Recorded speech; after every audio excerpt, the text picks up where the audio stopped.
চূড়ান্ত রূপ নিয়েছে এলন মাস্ক ও যুক্তরাষ্ট্রের অর্থমন্ত্রী স্কট বেসেন্টের মধ্যকার টানাপোড়েন। হোয়াইট হাউসের হলের ভেতর দুজনের উত্তপ্ত বাক্য বিনিময়ে বিশ্বজুড়ে ছড়িয়ে পড়েছে বিতর্ক।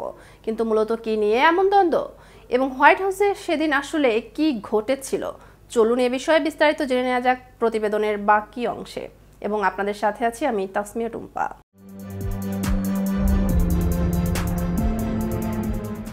মাস্ক ও বেসেন্টের মধ্যে উত্তপ্ত বাক্য বিনিময় হওয়ার খবরটি প্রকাশ করেছে এক্সিওস। এর প্রতিবেদনে বলা হয়, আইআরএস নিয়ে আলোচনার সময় মাস্ক ও বেসেন্ট তর্কে জড়িয়ে পড়েন।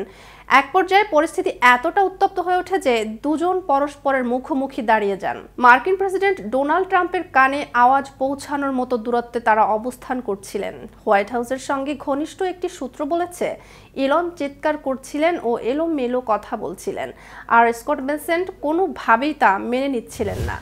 সূত্রটি বলেছে, বেসেন্ট একই সঙ্গে সংস্কার ও স্থিতিশীলতা চান, আর ইলনের লক্ষ্য একটাই, সবকিছু ভেঙে চুরে সংস্কার প্রক্রিয়া চালানো।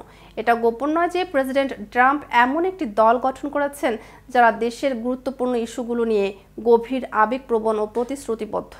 যে কোনো ভালো নীতি নির্ধারণ প্রক্রিয়ায় মতভেদ থাকা স্বাভাবিক, আর চূড়ান্ত অর্থে সবাই জানে যে তারা প্রেসিডেন্ট ট্রাম্পের ইচ্ছানুযায়ী দায়িত্ব পালন করছেন। সূত্রের তথ্য অনুযায়ী আলোচনার সময় মার্কিন বাণিজ্য মন্ত্রী হাওয়ার্ড লুটনিকও উপস্থিত ছিলেন। তাকে দেখে মনে হচ্ছিল তিনি এলন মাস্কের পক্ষ নিচ্ছেন। এ বিষয়ে প্রতিক্রিয়া জানাতে গিয়ে হোয়াইট হাউসের প্রেস সেক্রেটারি ক্যারোলিন লেভিট বলেন, এটা গোপন নয় যে প্রেসিডেন্ট ট্রাম্প এমন একটি দল গঠন করেছেন যারা দেশের গুরুত্বপূর্ণ ইস্যুগুলো নিয়ে গভীর আবেগপ্রবণ ও প্রতিশ্রুতিবদ্ধ। যে কোনো ভালো নীতি নির্ধারণ প্রক্রিয়ায় মতভেদ থাকা স্বাভাবিক, আর চূড়ান্ত অর্থে সবাই জানে যে তার প্রেসিডেন্ট ট্রাম্পের ইচ্ছানুযায়ী দায়িত্ব পালন করছেন। হোয়াইট হাউসের সঙ্গে সংশ্লিষ্ট অপর একটি সূত্র বলছে, সংস্কার নিয়ে মাস্ক ও বেসেন্টের দৃষ্টিভঙ্গির ভিন্নতাকে কেন্দ্র করে বিরোধ তৈরি হয়েছে। এক্ষেত্রে মাস্ককে বেশি আক্রমণাত্মক ভঙ্গিমায় দেখা গেছে। দুজনের মধ্যে উত্তপ্ত বাক্য বিনিময় হওয়ার খবরটি প্রথম প্রকাশ করেছে এক্সিওস। এর প্রতিবেদনে বলা হয়, আইআরএস নিয়ে আলোচনার সময় মাস্ক ও বেসেন্ট তর্কে জড়িয়ে পড়েন।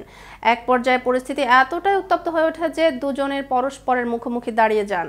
মার্কিন প্রেসিডেন্ট ডোনাল্ড ট্রাম্পের কানে আওয়াজ পৌঁছানোর মতো দূরত্বে তারা অবস্থান করছিলেন।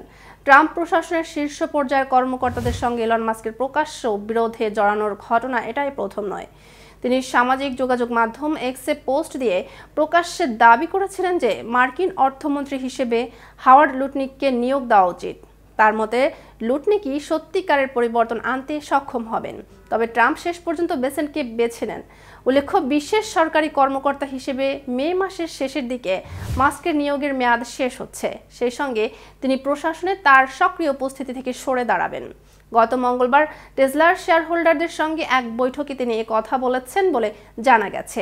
আজ এ পর্যন্তই। এতক্ষণ কেটিভির সাথে থাকার জন্য ধন্যবাদ।